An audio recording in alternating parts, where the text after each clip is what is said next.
안녕하세요. 국토교통과학기술진흥원 서명원입니다.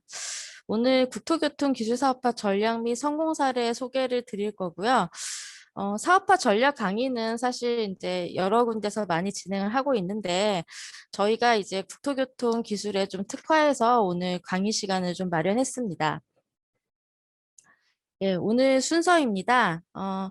기술 사업화 관련해서 기본적인 개념, 프로세스 좀 설명드리고요. 성공 사례 2건 정도 소개를 드리려고 합니다. 그리고 이에 따라서 전략에 대해서 설명을 드리고요. 마지막으로 저희 국토교통진흥원에 저희 기업 지원 허브가 있습니다. 저희 이제 사업화 지원 허브실에서 운영하고 있는데 거기서 제공하는 프로그램도 안내해 드리도록 하겠습니다. 예. 어, 우선 온라인으로 이제 만나 뵙게 돼서 저희가 조금 어색하긴 하지만 저희가 또 익숙한 국토교통 기술 관련된 내용들을 소개해 드리니까 보시고 궁금하신 점 있으시면 많은 질문해 주시고 그리고 관심 가져주시면 좋을 것 같습니다. 우선 기술 사업화 정의인데요. 제가 이제 오늘 참여하시는 참가자분들께서 대부분 저희 국토교통기술 연구개발 사업을 수행하시는 연구자 그리고 기업에서 또 연구하시는 분들, 연구소나 학교에 계신 분들 계셔서 저희가 이제 정부에서 생각하는 기술 사업화 정의부터 좀 간략하게 소개를 드리고 진행하겠습니다. 그래서 법의 기술 이전 및 사업화 촉진에 관한 법률은 이제 산업부에서 총괄하는 법이고 거기에 따라 이제 기본 계획들이 3년 단위로 수립이 되고 있는데 거기서 정의하는 기술의 사업화는 기술을 이용하여 제품의 개발, 생산 및 판매를 하거나 그 과정의 관련 기술을 향상시키는 것 이렇게 법에 정의가 되어 있고요. 이 법에 따라서 그럼 기술에 대해서 보통 이제 R&D 성과로 도출된 기술을 말할 것이고 제품 서비스를 생산하고 시장을 개척하는 과정 이를 통해서 기업 활력 촉진과 산업 구조 전환을 하는 주요 수단으로서 기술 사업화를 보고 있습니다. 여기서 이제 뭐 문헌상에서도 많이 나오지만 키워드를 보시면 R&D, 그다음에 R&D로 도출된 기술, 그 기술을 통해서 제품화하거나 뭐 서비스를 만들거나 이런 그 제품의 그런 사업화를 위한 일련의 과정들을 기술 사업화라고 보고 있고요. 특히나 이제 오픈 이노베이션 관점에서 보시면 연구소나 기업들 그리고 학교에서 참여해서 이제 연구 개발을 공동으로 추진을 하고 거기에 따라서 경제적 성과를 얻는 그런 것까지 다 포괄하고 있습니다. 기술 사업화 같은 경우는 특히나 이제 연구개발 사업으로 개발되는 경우에는 여기서 보시는 것처럼 이 기술 이전을 통해서 이루어지거나 최근에는 뭐 학교나 연구기관에서도 창업을 많이 지원해주고 있기 때문에 직접 창업하시는 경우 이렇게 이루어지는 경우도 있고 그리고 이번 정부 들어서 중소기업 관련한 R&D 프로젝트가 많습니다. 그래서 기업에서 직접 기술을 가지고 R&D 사업을 통해서 개발하시는 경우도 있고 그다음에 또 기업 중에서는 또 연구소 중심 기업 같은 경우는 개발해서 사업화하고자 하는 기업한테 직접 거래를 하시는 경우도 있으십니다. 예. 기술 사업화 과정은 지금 생각하신 이제 R&D 과정 이후 단에서 보통 이루어지는데요. 일단은 기술이 존재해야 사업화가 진행이 되겠죠.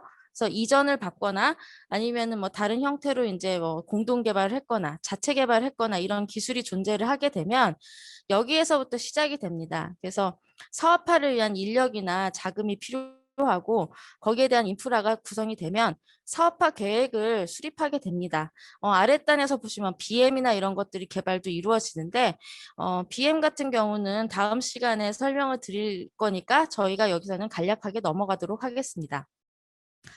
두 번째로 이제 이런 프로세스를 거쳐서 사업화 계획이 수립이 되면 여러분들께서 이제 주로 하시는 게 시제품 제작 아니면은 어떤 뭐 공법이나 이런 것들을 현장에 설치를 해보고 거기에서 좀 체계화하고 절차화해서 만드시는 과정들, 뭐 인증의 과정들, 그리고 제품화 하실 경우에 양산을 하기 위한 공정 설계 이런 것들이 들어가야 이제 제품화나 사업화가 되는 것이고 그 이후에는 마케팅을 통해서 이제 시장에 진입을 하게 되겠죠.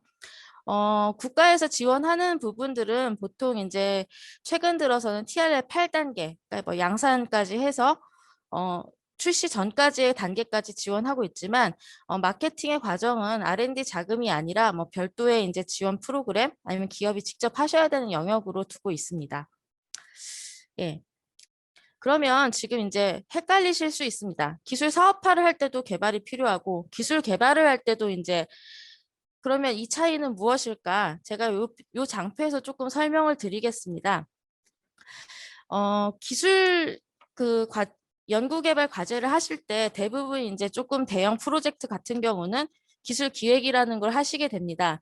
그래서 최근 들어서는 R&D도 기획이 강화돼서 사업을 하시기 전에 기획 과정에서 외부 환경에 대한 뭐 이런 다양한 조사들을 통해서 개발 범위를 확정하고 그다음에 위험이나 이런 것들을 고려해서 포트폴리오를 만들고 거기에 대해서 이제 과제들을 어떻게 설계하고 예산은 어떻게 배분하고 이런 기획 보고서가 확정이 돼서 이제 과제를 수행하시게 되면은 과제 수행 과정에서도 이제 뭐 단계 평가나 이런 걸 통해서 완성도나 이런 것들을 체크해가지고 그 R&D가 완성이 되게 됩니다. 이거는 이제 여러분들이 오늘 뭐 알고 계시는 기술 개발 프레임워크인데 이 개발된 기술들이 바로 사업화가 가능하냐? 대부분 그렇지 않은 경우가 많습니다. 사실 이제 R&D 같은 경우는 대부분 TRL 6, 7단계에서 종료를 하시게 되고 시장에 나가는 TRL 9까지 가려면은 또 다른 기획이 필요합니다. 일단 확보된 기술에 대해서는 자산화 과정이 필요합니다. 개발한 기술이 뭐 아무런 특허 없이 그냥 사업화를 하게 되면은 그 기술을 경쟁자가 침해를 할 수도 있고 그런 경우에는 후발주자가 선행했던 그 기술에 대해서 연구를 좀 카피해서 더 쉽게 만들고 그렇게 되면은 그동안 공들였던 게 사업화 과정에서 실패하는 그런 부분이 발생하기 때문에 IP 확보나 이런 것들이 중요하게 됩니다. 그리고 또 이제 그 뒤에서도 말씀드리겠지만 국토교통 기술 같은 경우도 인프라고 수요자가 이제 정부나 공공기관이다 보니까 인증이라는 게 아주 강력한 사업화 수단으로 작용을 합니다. 그래서 대부분은 이제 특허도 획득하고 그다음에 뭐 인증도 받고 그다음에 정부 조달 납품 같은 거 하려면 거기에 따른 뭐 공인 인증이나 검증 같은 시험도 하시고 이런 경우로 이제 이렇게 기술 자산 관리가 된다고 보실 수가 있고 기술에 대해서는 보통 이제 기술의 가치가 어떻게 되냐. 이 과제 300억짜리 과제다. 이건 투입의 관점입니다. 근데 이게 시장에 나왔을 때 그러면 300억 이상의 가치가 가능할까? 여기에서 이제 사업화 설계가 들어간다고 보시면 됩니다. 기술에 따라서는 산업의 유형도 다양하고 하기 때문에 직접 사업화를 하시는 경우도 있지만 뭐 플랫폼 비즈니스나 이런 경우는 컨셉이 아무리 좋아도 어느 정도의 규모의 경제 하에 시장에 지배하기가 어렵다. 그런 경우는 기술 판매도 많이 일어납니다. 그래서 이런 판매를 통해서 가치 창출이 되게 되고요. 이런 가치를 만드는 작업들이 기술 사업화의 과정이라고 보시면 됩니다. 사업화를 하시는 과정에서 개발 기술이 아무리 뛰어나도 이게 그 ROI라고 보통 부르죠. 손익분기가 안 난다. 그러면은 사실 기업의 입장에서는 사업화가 어려운 거고 이 사업화가 어렵게 됐을 때 그러면은 개발한 기술 중에 저가화가 가능하거나 아니면은 좀 과감하게 기능을 생략하거나 이런 것도 이제 그 사업화의 단계라고 보시면 됩니다. 기술 이전을 이제 많이 해서 사업화를 하시게 되는데 기술 이전은 기술 실시 계약이라고 해서 저희가 이제 그 개발 과제 같은 경우는 대부분 종료 후에 기술 실시 계약을 하게끔 되어 있습니다. 그래서 이제 기술 양도도 하지만 대부분 이제 실시 계약을 맺어서 기술 이전을 하고 있고 실시 계약만으로는 사실 그 받으시는 분들이 기술에 대해서 그 사용이나 이런 것들이 어렵다 보니까 뭐 기술 지도나 이런 것들을 포함해서 계약을 하시고 계십니다. 국토교통기술 같은 경우에는 대부분 이제 주간연구개발기관이 기업보다는 연구소나 대학이 많아서 기술 이전으로 사업하시는 경우가 많습니다. 그 저희 사업화 지원 허브실 같은 경우는 이제 중소기업이 주관인 과제들을 지원하고 있지만 중소기업에서도 이전받은 기술로 사업하시는 경우가 상당 부분 있습니다. 사업화를 하시다 보면은 개발하셨을 때 호평을 받고 정말 좋은 기술이다 했는데 실패하신 경우가 상당 부분 있습니다. 이거는 사실 이런 실패 위험 때문에 국가가 R&D를 지원해주고 그게 어떤 사람이 뭐 잘못했다 이런 거라기보다는 기술 이전 해서 이제 실패하는 경우는 이런 유형으로 이렇게 구분을 하고 있습니다. 그래서 일단 시장이 불확실해서 아직 시장이 형성되지 않은 경우, 그런 경우는 이제 고객부터 찾아 모아야 되는데 거기서 많은 자금이 필요하고, 그러다 보니까 이제 시장 진입에 실패하는 경우도 있고, 저희 이제 사업화 하다 보면은 중소기업에서 상담도 많이 하시고, 본인들이 이제 그 성공 사례나 이런 것들을 하실 때 보시면 힘들게만 몇 년이 걸쳐서 개발을 했는데, 그 힘들게 개발한 공법을 딱 뭐 경쟁업체에서 카피를 하게 되면은, 이런 경우 뭐 특허 분쟁이나 이런 데 휘말리기도 하고, 뭐 특허를 가지고 있어서 방어를 했다면 좋지만 그 과정에서 이제 또 모방 기술에 의해서 기술을 뺏기는 경우도 종종 발생하고 있습니다. 그다음에 시스템 실패인데요. 같이 개발을 하셨지만 이제 노하우는 보통 연구자분들이 갖고 계시고, 뭐 이거는 대학이나 연구소뿐만이 아니라 기업 내에서도 개발자가 있고 실제로 이제 그 양산을 담당하시는 분들이 있는데, 기술에 대한 인식 차이로 이전에 실패하는 경우입니다. 그래서 뭐 개발자 입장에서는 정말 좋은 기술을 했는데 만드는 분 입장에서는 아 이게 돈이 안 될 것 같아요. 뭐 이렇게 하다가 또 안 되는 경우도 있고, 그리고 사업화 과정에서 그 핵심 기술에 대한 노하우를 배워야 되는데 또 못 배우는 경우가 있고, 또 기술 이전 같은 경우에 이제 생각보다 안 좋은 기술. 예를 들어서 이런 경우가 있습니다. 기술이 좀 괜찮은 것 같아서 실시계약을 맺었어요. 근데 나중에 그 기술 이전 조건에 들어있는 특허가 등록이 되지 못하는 경우. 이런 경우는 사실 이전이 됐다 해도 누구나 쓸 수 있는 기술이 돼버리고 권리가 없는 기술이기 때문에 기술 이전으로서는 실패한 거라고 볼 수 있습니다. 그래서 뭐 이런 요인들을 보시면은 지금 말씀드린 것처럼 노하우 부족, 뭐 마케팅 부족, 그다음에 경쟁 심화, 시장 트렌드 이해 부족, 그다음에 진입 시점이 지나치게 빠르거나 가격 경쟁력을 확보하지 못하거나, 이런 경우 때문에 실패하곤 합니다. 사실 이제 기술 개발에서 사업화 최초에 하시는 경우에는 어, 기업에서 온전히 모든 걸 개발하는 경우는 괜찮지만 그런 경우는 거의 없고, 보통 이제 조달을 하게 되면은 그 최초에 들어갈 때는 부품이나 이런 게 단가가 높기 때문에 기존 제품과 경쟁이 안 돼서 실패되는 경우도 상당 부분 있습니다. 이런 경우에 이제 가격 경쟁이 확보해서 실패해서 사업화에 실패하는 경우가 발생하고 있습니다. 지금까지 이제 제가 아까도 말씀드렸듯이 연구 기획처럼 기술 사업화에도 기획이 필요합니다. 근데 기술 사업화는 그러면 어떻게 기획을 할 것이냐? 기술 사업화 단계별로 전략이 필요하고 그때 필요한 것들이 무엇인지 조금 정리를 해봤습니다. 처음에 이제 기술을 갖고 있고, 아, 이걸 가지고 사업화를 해야겠다. 이런 게 이제 착상이라고 보시면 되고, 이 착상 단계에서 그러면은 사업화를 어떻게 할 거냐. 아, 이건 자체 개발을 하고, 이 부분은 외주를 줘서 제작을 하고 합해가지고 만들 거고, 원가는 얼마 정도가 나올 거고, 그러면 이익은 얼마이고, 경쟁사 대비로 이러이런 성능을 강점으로 시장을 공략해야 되고, 그러려면 이 정도 개발을 해가지고 추진을 하겠다. 이렇게 하면서 구체화하는 과정이라고 보시면 되고요. 이 구체화하는 과정에서 이 부분은 법적인 인증이 필요하고 이 부분은 자체적으로 시험을 할 거고, 이런 것들을 통해 가지고 이제 개발이 된 부분이 시연이 되게 됩니다. 저희가 이제 저희 국토교통 R&D 같은 경우는 테스트베드에 실제로 현장 적용을 하고 현장에서 이제 공공수요처나 이런 분들이 성능을 확인하고 이런 단계가 될 거고, 아니면 제품 같은 경우는 이제 그 기업에서 경영자분들한테 뭐 시연을 보여드리거나 이런 경우가 되겠죠. 이런 시연 단계를 통해서 이제 양산이 결정이 되고 뭐 사업화 결정이 되고, 이렇게 되면 이제 마케팅 단계에 진입을 하게 됩니다.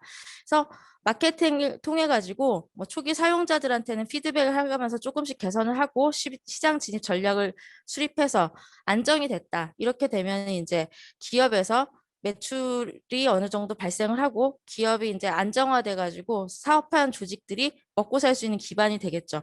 그리고 이게 또 지속이 되면은 또 다른 뭐 버전 2나 버전 3를 개발할 수도 있고, 이렇게 단계가 이렇게 간다고 보시면 됩니다. 여기서 이제 뭐 이해관계자별 자원 제공자 이렇게 했는데, 여기는 이제 창업 기반으로도 보실 수 있고 어떤 기업 내에 뭐 사업화 되는 그 단위라고 보셔도 됩니다.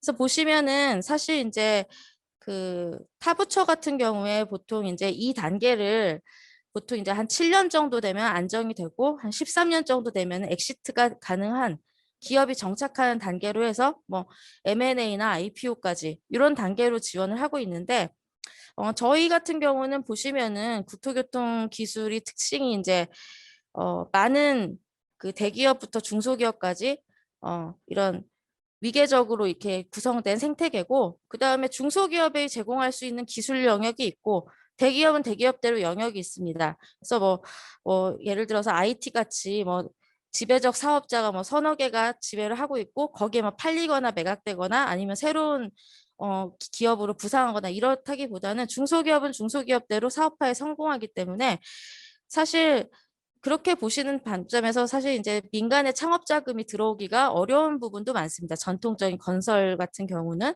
근데 최근에 이제 저희가 스마트 건설 이런 쪽에 지원을 하다 보니까 IT 업체들도 많이 들어오고 IT 업체가 사실 이제 대기업 건설사랑 협업하는 과정에서는 또 이런 그 민간 투자 자금을 많이 받고 있습니다. 성장 단계 이르면서 사실 이제 뭐 양산을 하겠다 그러면은 몇백억까지도 필요할 수 있어서 이러다 보면은 이제 뭐 IPO나 이런 것들을 생각하시고 있는 기업들도 많으십니다. 이거는 이제 뭐 산업의 유형에 따라 좀 다양한 부분이고 넘어가도록 하겠습니다. 저희가 이제 국토교통 기술 사업화를 그러면 뭐 사업화 기술 경영 하시는 분들께서 이제 사업화를 정립하고 체계화하고 지원 방안을 많이 마련하고 있는데 저희도 사실 이제 2010년쯤부터 성과 활용실이라는 이름부터 해서 계속 이제 지금 뭐 사업화 지원 허브실인데 어떻게 사업화를 잘할 수 있을까 엄청나게 고민을 많이 했습니다. 그래서 관련한 좀 정책 연구도 많이 수행했고 그러면은 국토교통에 특화돼서는 어떻게 지원하는 것이 사업화 활성화에 도움을 줄까? 그리고 저희 기업들 중에서도 이제 뭐 그 부가가치가 높은 공법을 개발해 가지고 안정적으로 이제 그 매출을 발생하고 좀 작지만 아주 탄탄한 기업으로 유지를 하고 계시는 기업들이 꽤 있습니다. 그래서 이런 사례들을 통해서 저희가 이제 좀 사업화 단계를 조금 구분을 해보면 저희 같은 경우는 이제 대부분 이제 그 공공성, 그다음에 국민 생활 인프라를 담당하기 때문에 다양한 규제에 적용을 받습니다. 사실 건축 같은 경우도 민간 시장이라고 하지만 건축처럼 또 촘촘하게 규제가 많은 데가 없거든요. 그러니까 법규나 이런 것들도 충족을 해야 되고 안전성 이런 부분이 중요하고 기술이 아무리 좋아도 비싸면 쓸 수 없고 이런 상황입니다. 그리고 수요처 같은 경우도 의사결정 과정에서 뭐 설계, 조달, 시공, 운영 이런 과정을 거쳐서 이제 적용되게 되면은 조금 더 객관하게 해서 공인 성능 인증이 있냐, 현장 적용했던 실적 있냐 이런 것들을 요구를 할 수밖에 없습니다. 그러다 보니까 이제 사업화 단계에서 저희가 좀 지원해 줄 부분들은 가지고 계신 기술들이 객관화할 수 있도록 설계가 돼야 된다. 그래서 기술 검증 과정에서 이제 그런 그 공인 시험이나 이런 것들을 필수적으로 추진하도록 저희가 권고를 하고 있고요.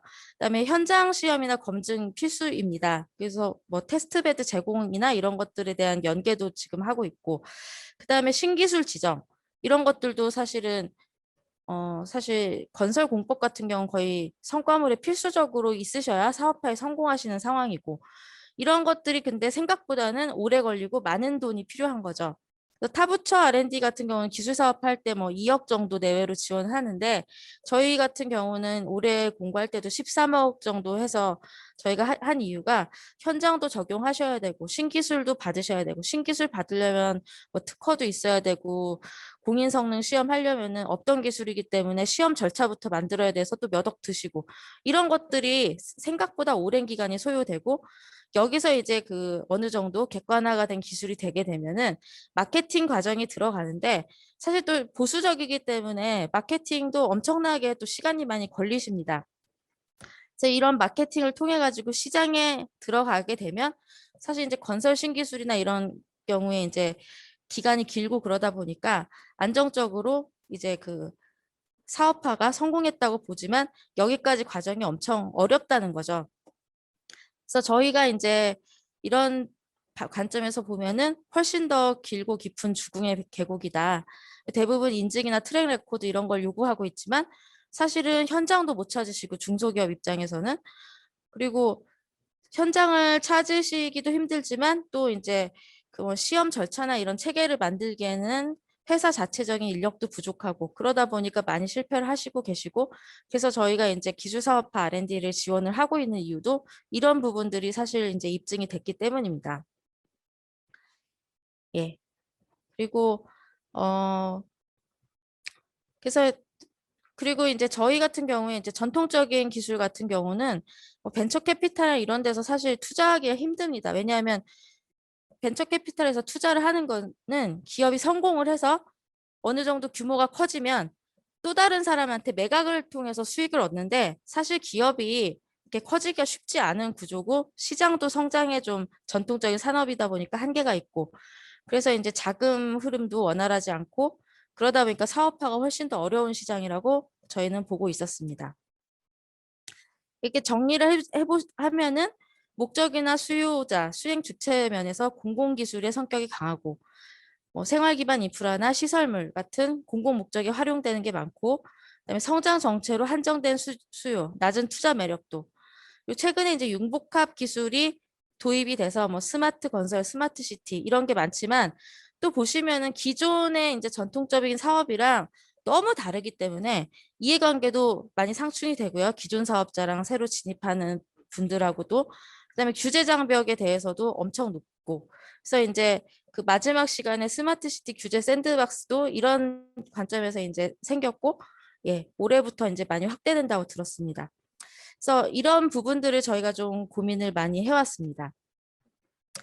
그러면은 이렇게 어렵지만 성공을 못했냐? 예, 저희가 사실 그 회사 중에 하나가 이제 업계에서 아시고 계신 기업이라고 생각이 되는데 여기는 이제 코스닥 상장까지 한 기업입니다. 그리고 이 회사 홈페이지를 가서 제가 이제 그 회사의 그 성장 수기가 홈페이지에 있더라고요. 그래서 거기서 조금 요약을 해서 가져와 봤습니다. 집안 관련한 공법을 개발한 회사인데요. 이 공법 같은 경우는 아까도 말씀드렸듯이 신기술 지정이 되면은 이제 그 계속 이제 확산의 그 기회를 얻게 되는 거죠. 그리고 국내 유수기관의 기술 검증 이런 것들을 통해 가지고 국내에서 또 많이 쓰다 보니까 이 회사는 최근에 이제 뭐 일본 이런 데도 진출해서 일본 신기술까지 받고 지금 잘 하고 있습니다. 그래서 보시면 이제 기술 개발 09년부터 시작을 해가지고 현장 시험 실증을 처음에 이제 공개 현장 시험을 했다고 합니다. 11년, 12년 이때쯤에. 그리고 13년에 신기술 지정을 받고 또 17년에 추가로 지정을 받았고요. 여기서 보시면은 500회 이상 프레젠테이션을 했다. 그러니까 사실은 새로운 공법 같은 경우는 어렵고 그렇기 때문에 그 발주청 담당자들이 이해하기가 쉽지 않습니다. 그래서 처음에 듣고 아 이런 공법이 있지만 내가 이거를 그 기술 발주할 때 적용을 하려면 훨씬 더 공부가 많이 필요하고 익숙해져야 됩니다. 저희가 이제 뒤에서도 설명드릴 거지만 저희가 이제 발주청 설명회라는 거를 하고 있습니다. 연간 거의 한 50개 기업 정도 이렇게 설명을 하고 계신데 성과가 안 나옵니다. 사실 가서 설명해서 가면은 그렇게 관심 보이시는 데가 적고 그리고 이제 그 설명회 가가지고 나중에 이제 적용한 점 한번 보고 싶다 해서 가시는 사례도 뭐 10개 중에 한두 개 나올까 말까 이런 상황이거든요. 근데 계속 설명회를 돌다 보면은 내가 여기를 왜 가지? 이게 성과가 나올까 하는데 진짜 뭐 몇 년 만에 아 우리 어딘데 저번에 했던 그 공법 적용하고 싶습니다. 이렇게 몇 년 후에 연락이 오는 경우가 있습니다. 근데 그 기간이 상당 부분 힘들고 여기서 이제 신뢰 형성하기가 힘들다는 부분입니다. 이제 여기 같은 경우는 이제 이렇게 성공하는데 오랜 시간이 걸렸고 마케팅에도 인증받는 것도 힘든데 그 이후에 마케팅도 힘들었다. 뭐 이런 것들을 좀 말씀드릴 수 있고요. 다음으로는 최근에 이제 저희 R&D를 통해 가지고 스타트업 기업인데 지금 이제 투자 유치를 많이 받아서 아직까지는 이제 뭐 저희가 말하는 뭐 유니콘 뭐 이런 게 됐다고 아직 보긴 힘들지만 지금 막 최근에 하는 과제입니다. 근데 보시면은 조금 다른 게 이전에는 그 현장 시험 검증 뭐 그다음에 기준 마련 이런 것들이 되게 오랜 기간이 소요되는데 여기는 건축 설계 솔루션이다 보니까 소프트웨어입니다. 이 회사 같은 경우는 아까 처음에 말씀드렸듯이 뭐 타부처에서 하는 그 사업화 모델을 그대로 밟고 있습니다. 그래서 기술 개발한 거 가지고 각종 창업 경진대회, 기술 공모전 이런 데 입상을 하고 그다음에 공공에서 하는 이런 데 또 선정이 되시고 그래서 또 투자를 받게 되고 이런 데 열심히 참여를 했더니 또 기업에서 우리랑 좀 협업해가지고 우리 현장에 이 솔루션 적용하고 싶다. 아니면 이 경진대회 수상을 해서 지자체에서 이 소프트웨어로 뭐 법규 검토나 이런 거를 좀 할 수 있게 좀 열게 된 거죠. 그래서 이 회사 같은 경우는 보시면 이제 그 전형적인 벤처의 성장 가도를 걷고 있습니다.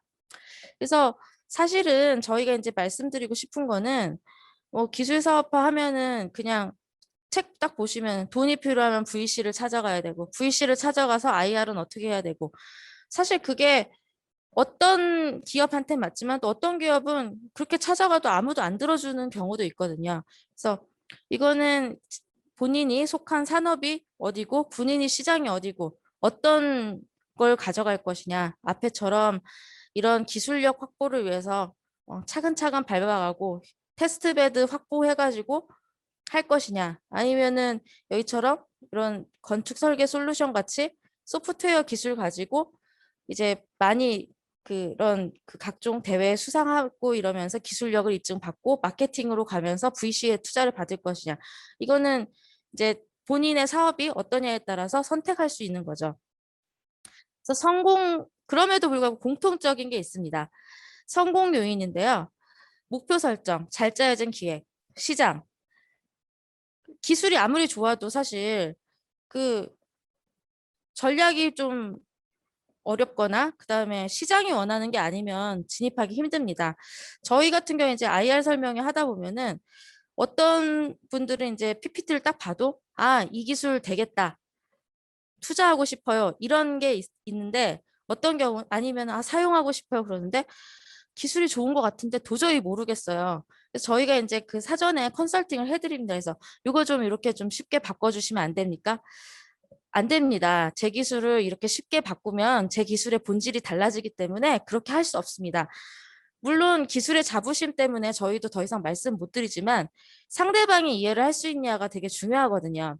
그래서 이거를 좀 관점을 바꾸셔야 될 게 기술을 이제 뭐 사업화 의사결정을 하시는 분들한테 소개를 할 때 이 기술이 좋은 기술이냐 나쁜 기술이냐를 할 때 모든 것을 다 설명해서 좋은 기술이 아니라 그 기술의 핵심적인 부분을 잘 설명하시는 게 중요합니다.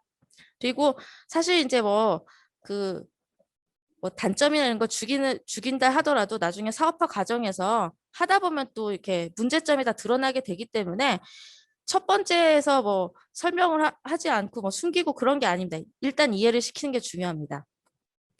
기술 역량인데요. 기술이 좋다고 말씀하시는데 그럼 특허 가지고 계세요? 없습니다. 혹시 이거 성능 시험한 거 한번 보여주세요. 없습니다.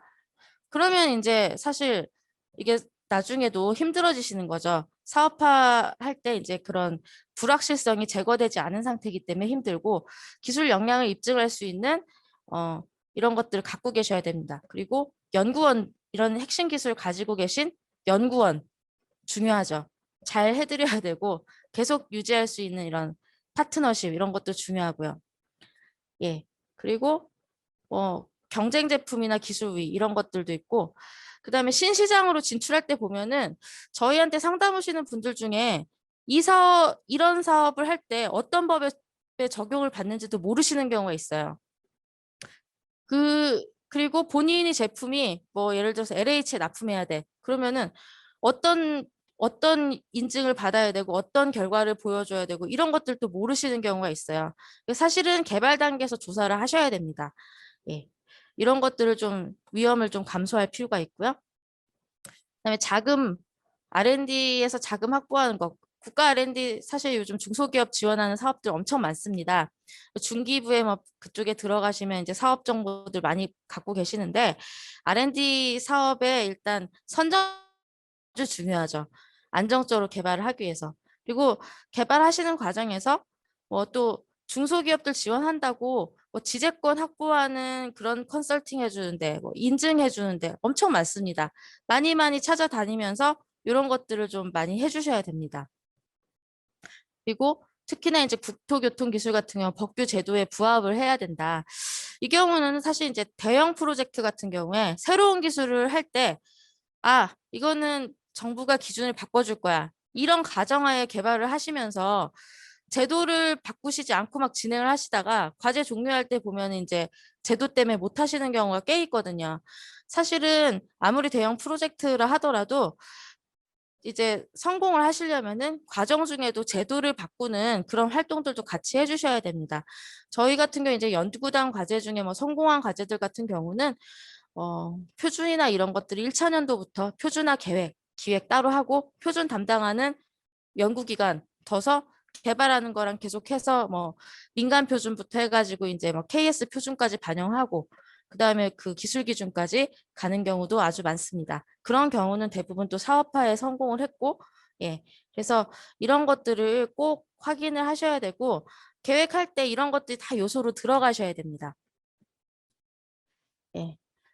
같이 이제 그 말씀드린 단계인데 사업 구상할 때도 이런 것들이 이제 판단이 되셔야 되죠. 시장이 누구냐, 누가 의사결정해서 이 기술을 구매할 것이냐, 그 다음에 이런 신뢰성이나 현장 적용, 기준 정립은 되어 있냐, 없다면은 어떤 계획을 가지고 할 것이냐, 그 다음에 행정 이런 부분에서도 이런 책임 문제나 이런 것들이 아주 이슈가 되는 영역이다. 그런 경우도 좀 이렇게 체크를 하시면서 계획을 수립하셔야 됩니다.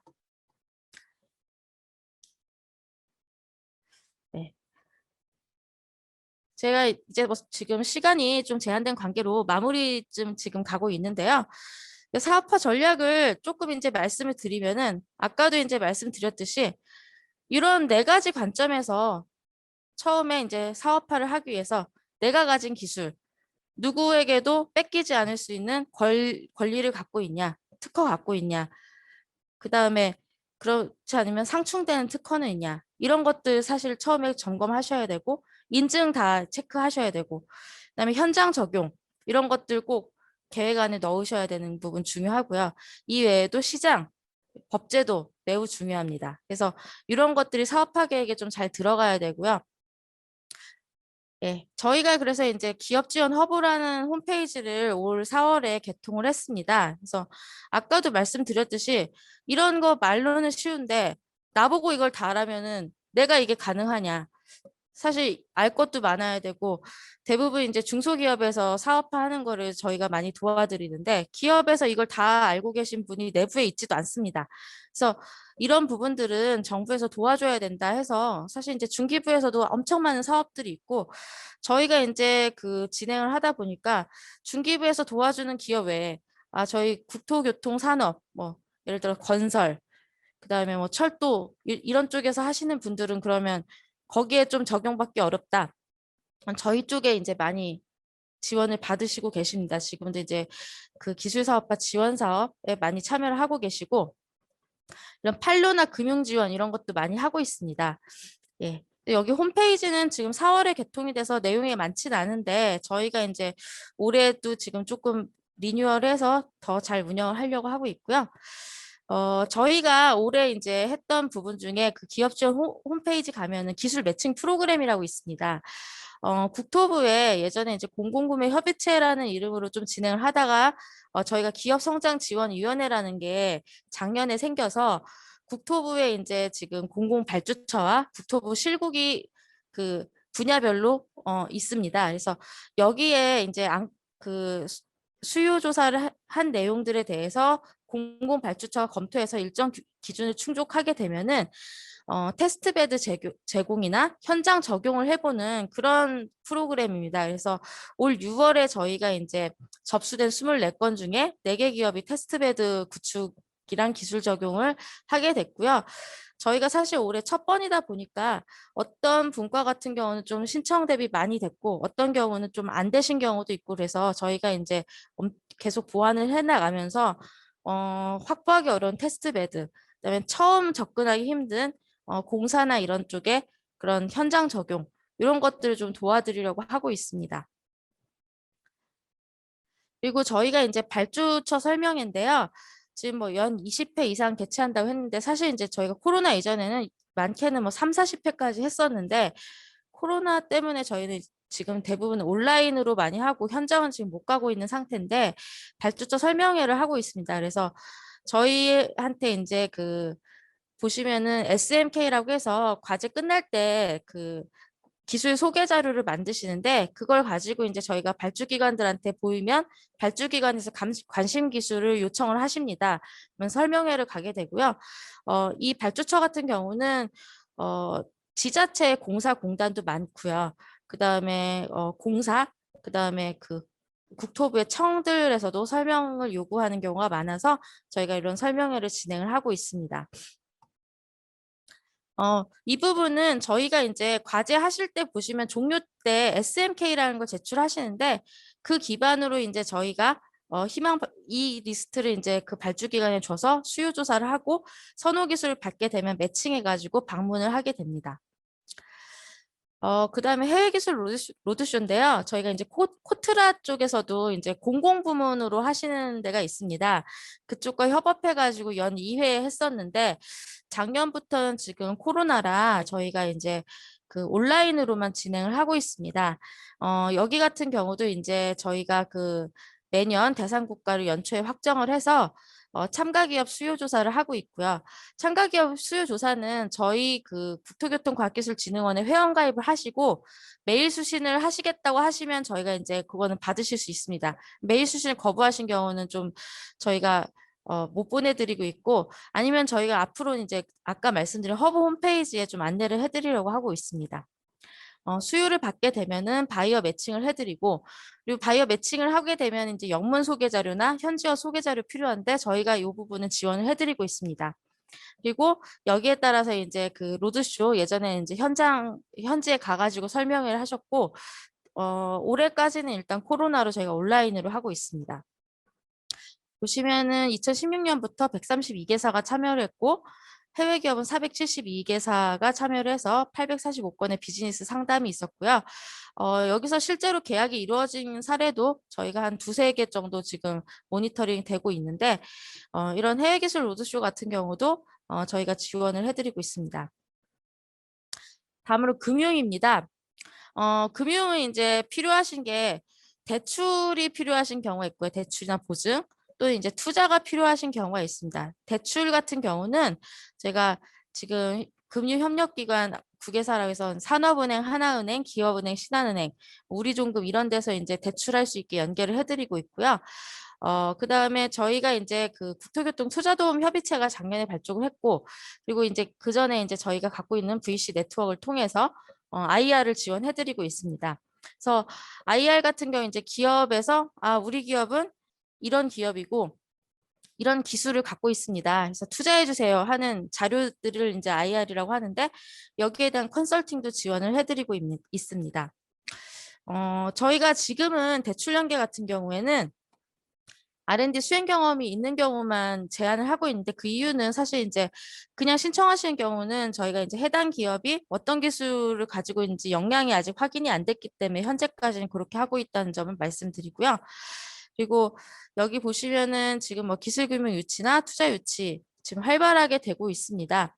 이 경우도 저희가 이제 경험을 하다 보니까 최초에 이제 투자자랑 만나서 투자 의향을 보이시면 보통 투자가 성사된다 한 프로세스가 1년 정도 걸리게 됩니다. 투자 유치 같은 경우는 대출은 TCB라고 해서 이제 기술신용평가기관에서 평가하는 신용등급 받아보신 적 있는데 지금은 이제 은행에서도 직접 하기도 하죠. 그래서 TCB 평가에서 대출을 해주고 있습니다. 예. 그리고 이제 새로 저희가 작년 말부터 그 생긴 제도인데 요거는 이제 사실 공법은 좀 한계가 있고요. 신기술을 혁신 개발된 기술에 대해서 제품화를 하시게 되면은 이 제품화된 것에 대해서 이제 3년간 수의 계약이 가능하고 그다음에 여기서 가장 강력한 건 10회 그 정부의 혁신 제품 구매 목표제 할당이 됩니다. 이 할당 비율이 아주 높아서 사실은 정부에서도 되게 고생을 하고 있습니다. 지금 혁신 제품이 지정된 개수 대비 목표제가 너무 높기 때문에 그래서 이제 저희 같은 경우에 혁신 제품에 지정이 되면은 어느 정도 기술성을 인정받았기 때문에 그 공공기관에서 계약을 하고 싶어 하는 경우가 많고, 그래서 혁신 제품 같은 경우에 이제 그 과제 종료 후에 신청을 하시게 되면은, 성공 판정 받고 신청을 하시게 되면은 그 지정이 돼서 3년간 수의 계약을 통해 가지고 시장을 처음에 진입하실 때 도움을 주는 제도입니다. 그래서 혁신 제품 지정도 저희가 이제 하고 있으니까 과제 끝나신 경우에는 저희한테 신청해 주시면 됩니다. 이상으로 좀 설명을 마쳤고요. 저희가 조금 사실 사업화라는 개념이 아주 방대하고 전략 같은 경우도 아주 상세하게 좀 더 설명을 드리면 좋은데 오늘은 사실 올해 저희가 처음으로 하는 거여서 전반적으로 좀 설명을 드렸습니다. 궁금하신 점 있으시면 예, 말씀해 주시면 감사하겠습니다. 이상입니다. 네, 오늘 강의 들으신 내용 중에 궁금한 사항 있으시면 채팅창에 남겨주시면 네, 순차적으로 답변 드리도록 하겠습니다.